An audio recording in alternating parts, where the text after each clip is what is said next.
In 1912, Mrs. H and her family moved into their new home.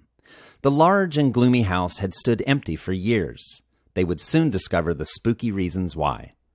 One morning, Mrs. H heard footsteps coming from a room upstairs.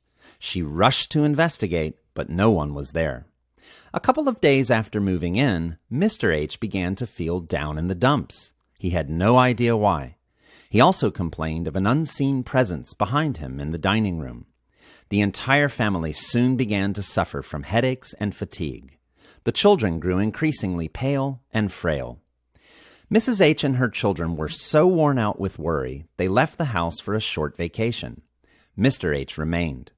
When his family returned, they looked and felt a lot better. They were in high spirits.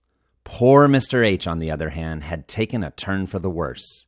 He said strange noises in the night prevented him from getting any sleep. The unexplainable sounds and spooky presences continued. Then one day, in January 1913, Mrs. H saw a strange woman dressed in black, who suddenly disappeared.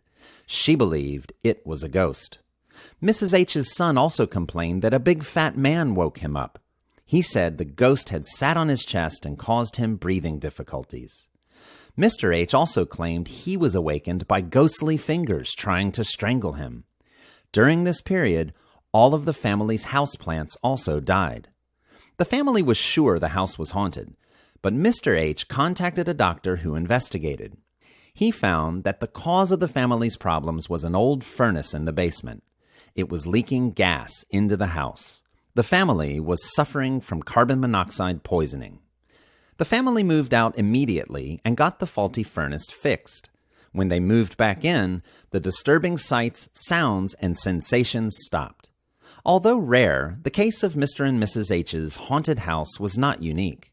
Hallucinations and illness are common symptoms of carbon monoxide poisoning. In 2005, a woman reported seeing a ghost in the shower. It was later found out that a water heater had been installed incorrectly, causing a gas leak. Similarly, journalist Carrie Poppy talks about how she was convinced her house was haunted. She later learned that she too had been suffering from a carbon monoxide gas leak. Learn more in her TED Talk, A Scientific Approach to the Paranormal.